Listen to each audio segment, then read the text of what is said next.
and hint they may suspend week-long strike. But the TUC says the inactions of government agencies are to blame for the labor unrest. 7-vehicle pileup holds up morning rush hour on George Walker Bush motorway. In business, government announces plans to offload shares in Gihok distilleries on the stock exchange.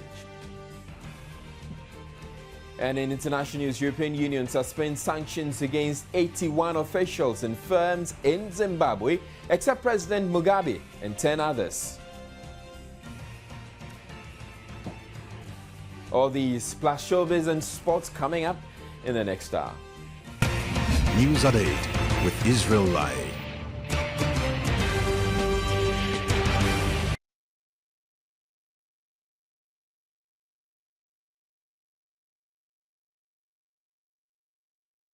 Now, very first story, striking teachers may just call off their week-old industrial action following a meeting today with President Mahama at the Flagstaff House. The teachers who have been agitating for certain entitlements due them, they say, have not been forthcoming. They did not say the strike had been suspended, but gave the best ever indication they will soon return to the classroom. Government, apart from President Mahama, was represented by the Fair Wages and Salaries Commission and the Finance Ministry. The Minister of Education, who was also in the meeting, reminded the teachers of the agreements in the communique, expressing hope they will honor their part of the agreement. She hinted the meeting would focus on the retention premium, which was the only outstanding issue. President Mahama reiterated his appeal to the teachers to return to the classrooms. The government is willing to sit and look at the grievances of various workers' groups, not only to do with teachers and educational workers, but other groups that have, problems. But in the meantime, I'll also exercise caution in terms of what the total resource envelope of the nation is. And so I'll ask our union leaders to be understanding of government, and let's see how we can satisfy everybody within what is reasonable in the resource envelope that we have. The various parties emerged after a closed-door session which lasted less than an hour. Briefing the media later, NAT President Samuel Doe Anobia said they were convinced about the president's intervention, even though he added the final decision rests with the various councils. So this is what we are going to tell them, that the president has accepted that they will ensure that the institutions involved will play their part so that the rest of the issues will be solved. We are taking him for his words. As for calling off, it will depend. When we postpone it, then later we realize that the promise is not fulfilled, then we'll later advise ourselves. We are very, very optimistic that with the president himself being involved, we are hopeful that at the end of the day, we will get the fair share of our needs. And NAGRA's president, Christian Adaipoku, would also not say for a fact if the strike will be called off. I think that is the hope of many people, but I cannot say conclusively that that will be the hope of teachers. I'm not going to impose anything on the council as a leader.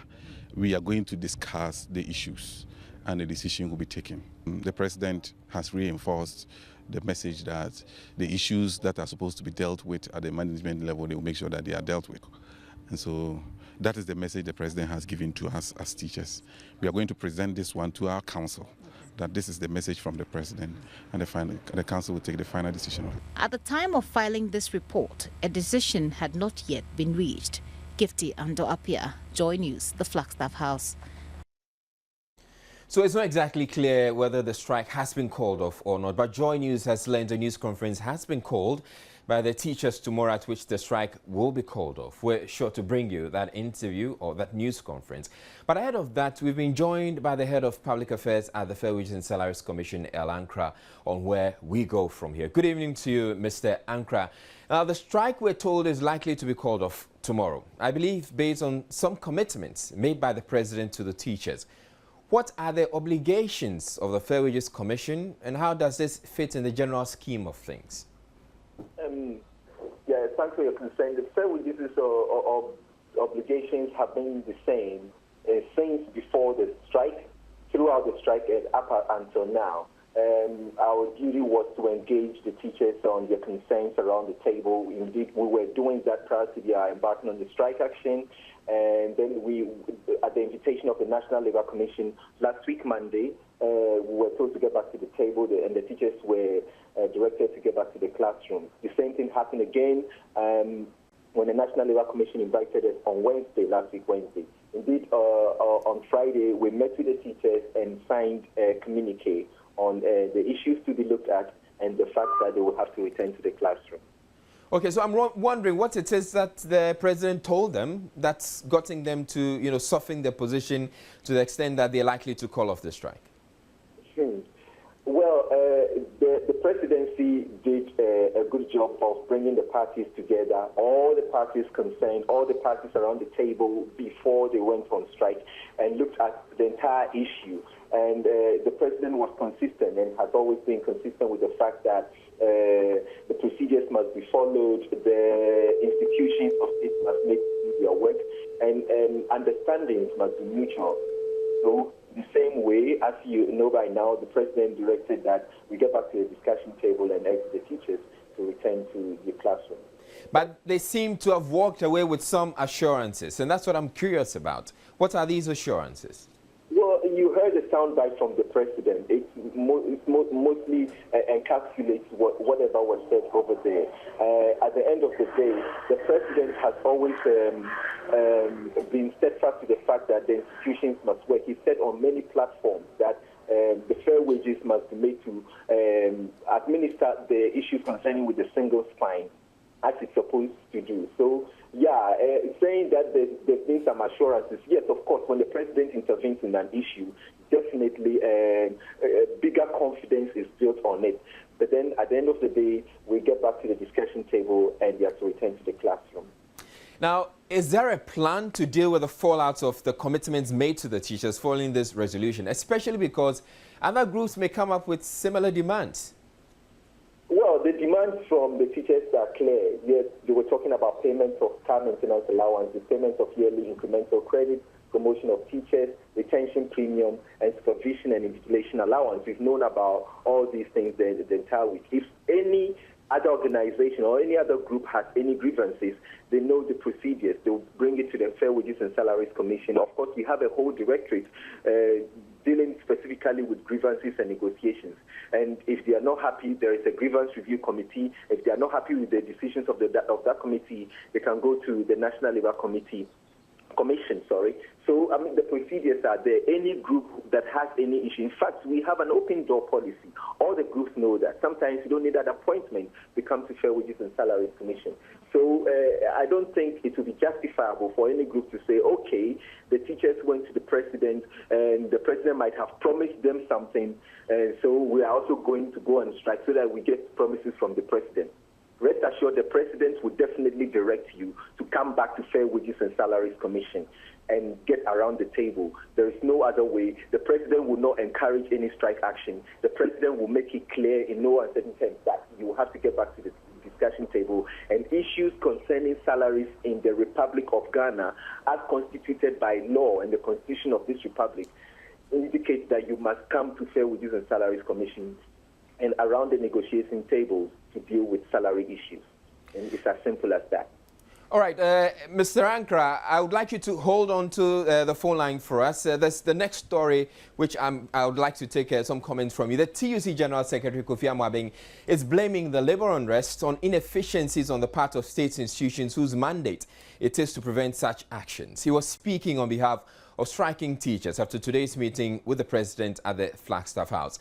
Mr. Asamoah said government would have to work to ensure these disputes do not get out of hand. From the standpoint of organized labor, having also been concerned about our colleagues' involvement in the strike, realize that the issues, if they were to have been given the attention that it deserves, would not have really gotten to this level. It brings out strongly the issue of perhaps whether agencies within the public sector are really competent enough to handle human resource issues. So an impression is always created that workers are insensitive. It's about time we look at the real problems that is being created by the inaction of people whose responsibility is to deal with these issues. If the various institutions and the individuals concerned were really proactive, issues like promotions, issues like normal administrative things within the sector shouldn't have gotten to where there is a strike action.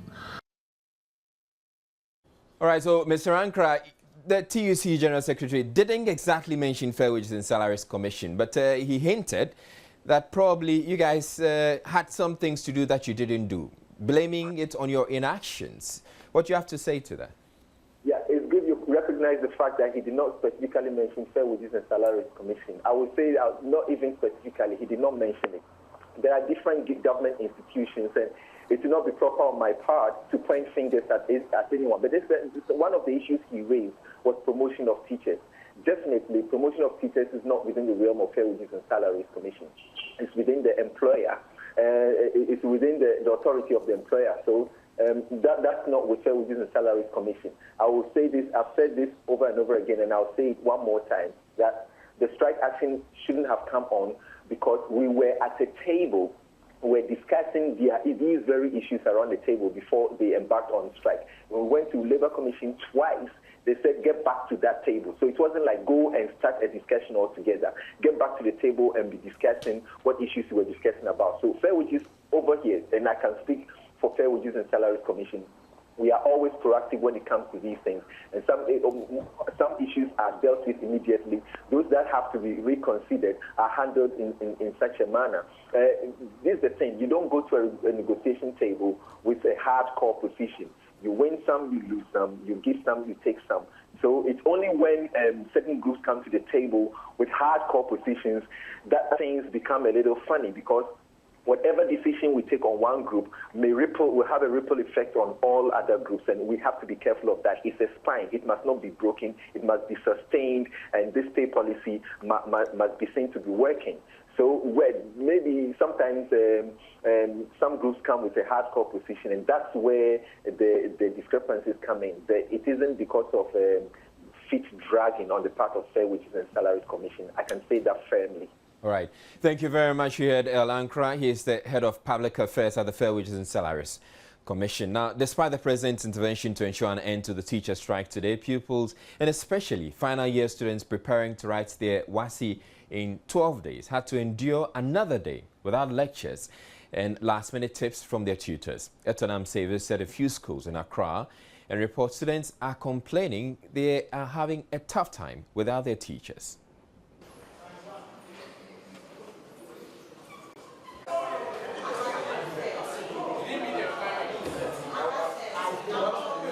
We need the teachers to help us conclude with our syllabus, because you are in third year and you are sitting with the Form 4s, and this is going to make it very keen in going to university. So the West African secondary school exams will start in 12 days. That is on the 9th of April 2013, and the absence of teachers is taking quite a lot out of the students' preparations. Here at Accra Academy, the students are frustrated, especially because they say they are yet to complete the syllabus. I can say with authority that we are not done with all the syllabus, and yet the teachers are not in class. There are some places we may learn it alone, but we may not get the understanding. We need teachers, but they are on strike, and we find it difficult to cope with some of the subjects, especially science. We are not done. We are going 3 years. And then when we are looking at the syllabus, we are left with almost about 10 syllabus to cover. And the headmaster, Samuel Oforieje, who is also national president of the Conference of Heads of Assisted Schools, CHAS, is worried. The future of quite a large number of our populace who are likely to be the leaders of this country in the next few years is in serious jeopardy if we don't act quickly. I am particularly concerned with the forthcoming WASI, which is not a national exam but an international exams. The school, meanwhile, was about to be disconnected by the Electricity Company of Ghana for non-payment of bills. The headmaster explained government was yet to pay the school's subsidies for 2 terms. They had come to disconnect us because we hadn't paid our bill for the last 2 months or so. I tried explaining to them that The bill is paid through the government subsidy that is released to us on termly basis. Incidentally, for the past 2 terms, we've just received 50% of the first term subsidy, and we are about to vacate on Wednesday, and yet we haven't received that of the second term. At the Accra High School, students were found in study groups. I don't know why this country teachers are not being accorded. Unlike other countries like England, where teachers are being held in high esteem, this country, I tell you, a teacher came in at that time, I remember very well, and asked the class about how many people would like to be teachers in future. Believe me, none of us shut our hands up, because the work itself does not carry respect because of the way they treat teachers in this country. Assistant Headmistress Cecilia Boateng said there was no doubt the strike was biting. It's affecting the invigilation, but we have national personnel. We would have wished that teachers are on to do the invigilation, because we would have had one subject a day with all students teaching. But because of the teacher strike, it has affected the modality. We have split it into 2. Instead of Form 1 and 2 having it at one sitting, we have only one set of invigilators of national service personnel, so we split them. Students who were not learning on their own were spotted loitering around and chatting with their friends. Etonamsi, Joy News. Now, staying with education, the University of Ghana is aiming to become one of the most preferred tertiary institutions in the world and has put in place a roadmap to achieve that ambition. Its Vice-Chancellor, Professor Ernest Aite, says the objective is realistic so long as the university realizes its strengths and builds upon it. Speaking at a lecture as part of its 65th anniversary, he, however, warned the institution risks being marginalized if it adopts a wrong approach. The lecture on the theme 65 Years of Internationalization, Benefits and Challenges seeks to celebrate the university's attractiveness to foreign students and collaboration with other universities around the world. The Vice-Chancellor recalled the early days of the university's establishment when offered admissions to nationals from many countries, especially in West Africa, until their countries began to set up their own national universities. Professor Ernest Aite said this is a new trend of internationalization which is influenced by globalization, and it would be in the university's own interest to take that course, adding that there is prestige in knowing that the university is attractive to foreign students. Either you internationalize or be left behind in the face of global competition. If we at Legon do not internationalize, in 50 years, Legon will not be a part of the higher education landscape in Ghana. We have to internationalize, but in a carefully considered and structured way. The approach I gave you, partnerships in very, very specific areas that allow us to give high-value degrees which our students want and which our partners also want. That's the way to go. He talked about how the University of Ghana plans to rub shoulders with the Harvards and the Yales of this world. It's important for Legon to make sure that if Harvard is coming fully aware that Legon can do what Harvard can do. That's why we prepare for that. The main strategy is to develop partnerships. Not a partnership simply the type that we've signed 400 MOUs for, but clear partnerships that allow us to jointly supervise students for our new PhD programs, partnerships that allow us to develop graduate courses together, like the one we are doing with the UNU WIDA and the economics and ESA, joint degrees. The University of Ghana hopes to give more of its students a bigger opportunity to succeed in life through partnerships with other international universities. An NDC group in the Savelugu Nanton municipality of the Northern Region has handed in keys to officers of the National Health Insurance Authority, which had locked up last Friday. The decision was arrived at following a series of discussions involving the municipal chief executive, Prince Askia Mohammed, opinion leaders, and the youth on Saturday. The youth, believed to be supporters of the National Democratic Congress last Friday, locked up officers of the National Health Insurance Scheme in the Savelugu district of the Northern Region. Their action was in protest of reported appointment of 3 NHI scheme management personnel who were not natives of the area. Confirming the development to Joy News, the MC of the area, Prince Askia Mohammed, said the youth were made to appreciate the implications of their action and limits of their power, as well as the need to use appropriate channels of redress. The people have made to understand that, one, you're being engaged in what type of office does not necessarily mean that you should work in your area of birth. And they are also made to understand that as a citizen of Ghana, you have got the right as a Ghanaian to work any part of the country wherever your services are needed.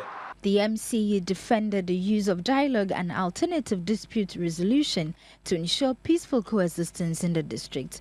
Staff of the NHI have since resumed work, and clients of the scheme were also in attendance to either renew their cards or register to be on the scheme. Meanwhile, the youth of the area who were part of the meeting told Joy News they were assured the chief of Sablugu will address their grievance within a week. They said if the time period given expires and their grievances were not addressed, they will reverse back to their action. You're watching the Joy News, the primetime bulletin on the Joy News channel. We're taking a break. We'll be back shortly. Don't go away.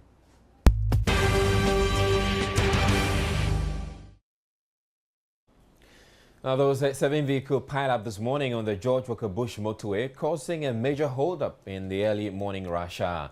Abigail Adumakwinchi reports, though there were no fatalities, about 10 persons sustained injuries.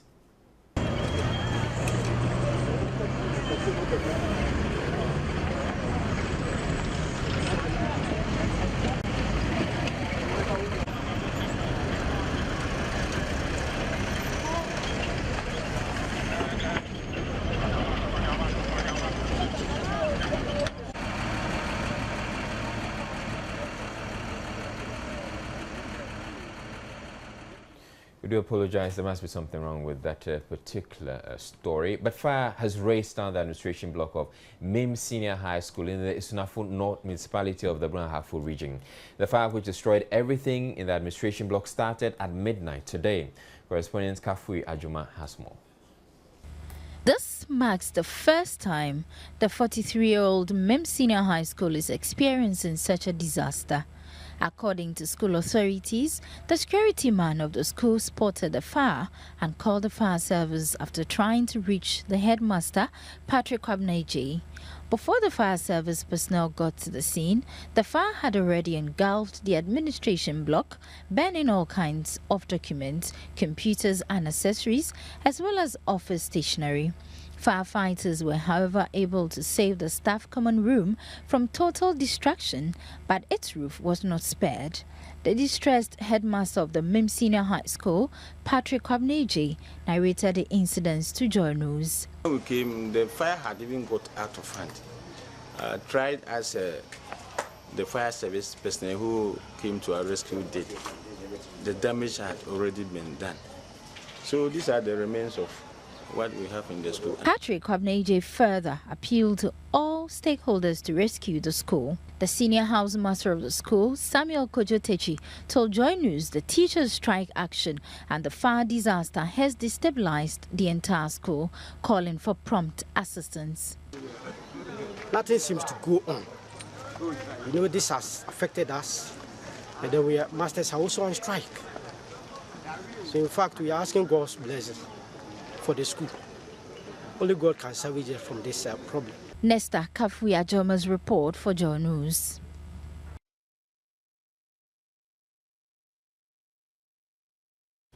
The Metropolitan Chief Executive of CRA, Alfred Okuvandapoy, has expressed the Assembly's desire to partner with the Samsun Metropolitan Municipality of Turkey to improve the standard of living of Ghanaians. The assurance was given when the mayor of Samsun, Yusuf Zia Yilwaz, paid a courtesy call on him.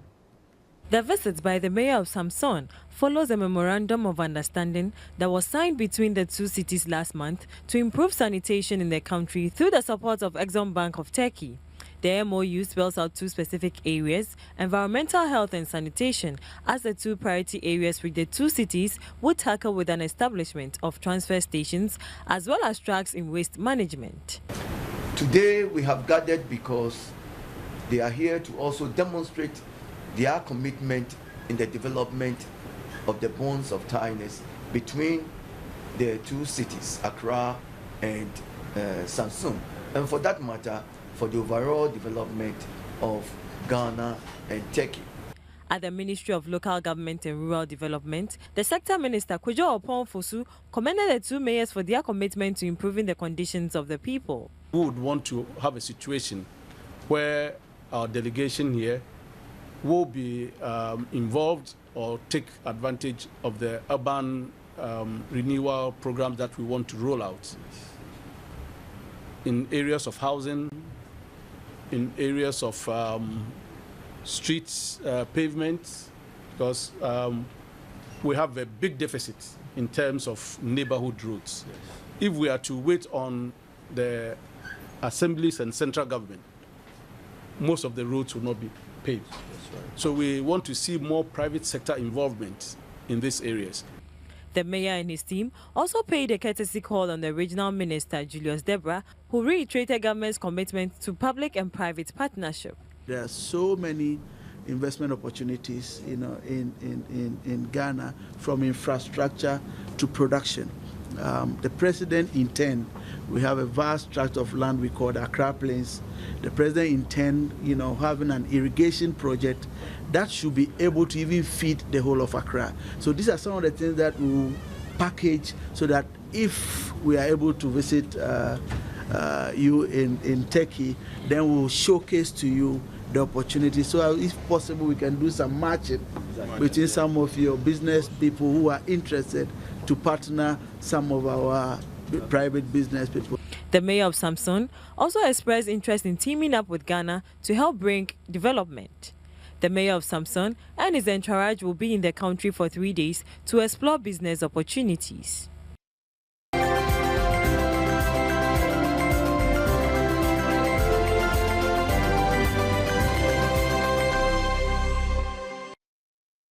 Government is planning to offload some shares of Gihok distilleries on the Ghana Stock Exchange, so private investors own a stake. Trade Minister Haruna Idrisu, during a familiarization tour, said the move is to expand the company's production capacity and create employment. The company produces some of the most popular liquor brands, including Takai, Mandingo, Castle Bridge, and Heb Afrique gin bitters. The minister, together with some officials from the ministry, was taking round the state-owned distillery so he could acquaint himself with their operations and also inspect ongoing expansion projects. He emphasized government's plan to strengthen private-public partnership. Subject to cabinet approval, government will be looking for a private partner, whether as a minority or majority shareholder with management, in order to improve the efficiency of Gihok distilleries generally. The thrust of the president's policy is to build a strong public-private partnership. Gihok will be subjected to listing on the Ghana Stock Exchange in order that Ghanaians can own it, contribute to its management, and demand efficiency in the performance of its obligations. Gihok Distilleries increased its net profit for the year after taxation from about 1.2 million cedis in 2010 to over 2.2 million cedis in 2011. Managing Director K. Kwao Simmons was hopeful production will quadruple after the completion of ongoing projects and once government's recapitalization plans are effected. It is profitable. The potential is there. We would more or less triple our blending and quadruple our bottling capacity. And that is huge. We have quadrupled our electrical capacity. We are putting in over 1 million cubic water tank with processing facility. Meanwhile, an ongoing expansion and modernization project is to be completed by the second quarter of 2014, beginning with a new blending and tank farm due for completion in September this year.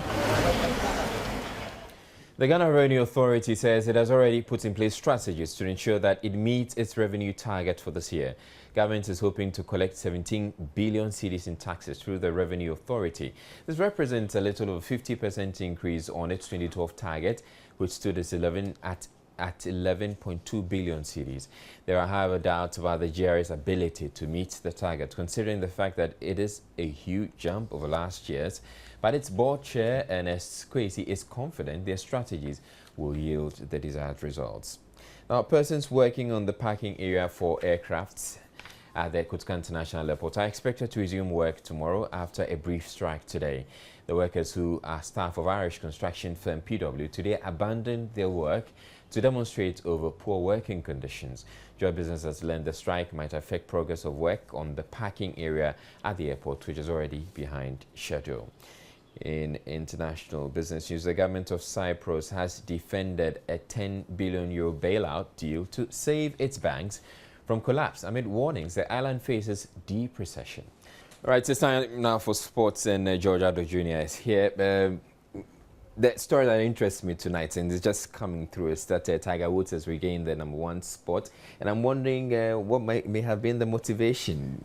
Do you think he happens to be to have anything to do with the new girl? Obviously, because the sport is late from the mind, you know, and so psychologically, I think he's there now, and he feels a lot more settled. We are just yet to see if he could stay at that level, but because it's just happening, you know, a few weeks after he actually proposed and told us that he's now in love, and love makes all that difference. But coming up, it was a pretty busy weekend, busy but successful weekend for Ghana. Very well. So we'll be talking more about Joseph Agbeko. He's told us something about the current division he is in as well. We'll also talk about the Black Satellites, who are getting themselves ready for an all-important semi-final game. All after this.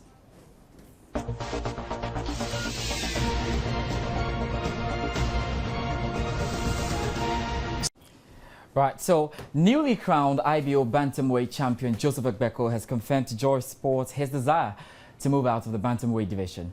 According to Agbeko, the demands of his current weight division seem to be drawing heavy on him and aims to find the escape route in other heavyweight divisions. There is a lot of opportunity out there for me. There might be a match, a possible matchup against Leo Santa Cruz for 122 on the Mayweather Guerrero card. That is May 4th. There might be a possible fight with the winner of Nonito Done.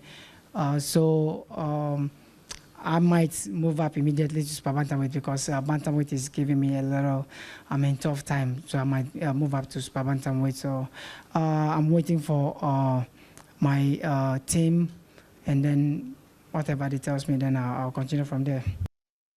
Let's switch the sports and do some soccer now. And Ghana under-20 captain Lawrence Latte and striker Francis Now will be available for selection against Mali in their African Youth Championship semi-final clash tomorrow. Latte was suspended for the final Group A match against host Algeria last Friday due to a yellow card accumulation, whilst Na missed the game through ill health. Industry Nights Ghana has been launched in Accra. It is a platform which seeks to bring the corporate and music community together to network and furnish interactions that should benefit both parties. The event will afford the corporate world a clue as to which musician to go for, depending on the type of celebration. It will also help shape musicians to theme their songs as well as pay attention to their branding. Industry Night might not be new to the Wales music industry, but it definitely is new in the Ghana music industry. The music-themed event was launched by the Greater Accra branch of the Musicians Union of Ghana, Musica, last Friday at the Golden Tulip Hotel in Accra. The Industry Night Ghana seeks to bring the corporate and music community together under one big umbrella where both parties could network and build interactive relationships that could go a long way to benefit them. The event will also help to provide the right options and varieties to choose from when thinking of music ambassadors or the use of musical content. The president of Music, Abais Osaiko-4, explains the need for the Industry Night Ghana. It's going to be a night that we bring corporate Ghana together and let them entertain them, let them enjoy music, bringing musicians closer to corporate Ghana, because the industry has gotten to a stage where corporate Ghana is needed to support join hands with the industry so as for us to grow the industry together. So this is one of the platforms that we're creating.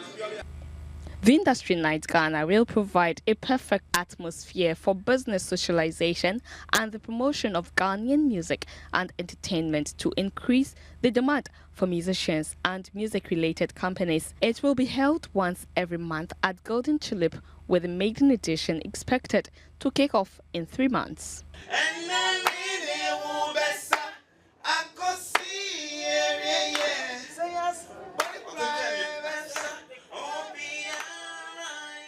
And now the highly speculated and publicized white wedding of singer Two-Face Idibia and Annie Macaulay took place in Dubai as scheduled, with a plush Arabian panache that engulfed the ceremony. The celebrity wedding with star-studded guests will definitely go down history as one of Nollywood's best weddings.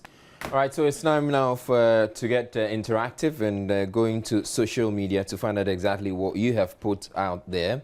And so straight on to the wall. A few things you need to know. About our Facebook page. We have what, 16,000 likes, and I would encourage you to get to our Facebook wall, facebook.com/joynewsontv, and just like our page. But some of the comments you have sent in this evening.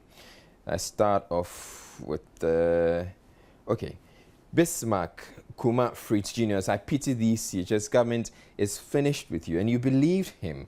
That what? He promised you this and that. My respectable teachers are lying. They are lying to you once again. Anyway, God is watching them all, and it's in reaction to news that the teachers are likely to call off the strike tomorrow. In fact, they indicated that they're suspending it, but they're holding a news conference tomorrow at which they intend to call it off. And then Abdul Mayase Kamara said, let's hope for the best outcome. Rich Love says, must it take the president to negotiate with the striking teachers? How about the institution we pay them to work? Oh, Ghana, God help us. And Johnila Lai says, meeting the teachers is just a mere formality. Government should be on top of the issue. Teachers play a significant role in the progress of every nation. And on that note, that's how we end the bulletin, by a quick run through our top stories. Striking teachers today emerged from a meeting with President Mahama and hinted they may suspend the week-long strike. But the TUC says the inactions of government agencies are to blame for the labor unrest. There was a 7-vehicle pileup that held up morning rush hour on the George Walker Bush motorway today. In business, government has announced plans to offload shares in Georg distilleries on the stock exchange. And the European Union has suspended sanctions against 81 officials in firms in Zimbabwe, except President Mugabe and 10 others. That's it for the bulletin. My name is Israel Lai, and PM Express is up next. Have a good evening.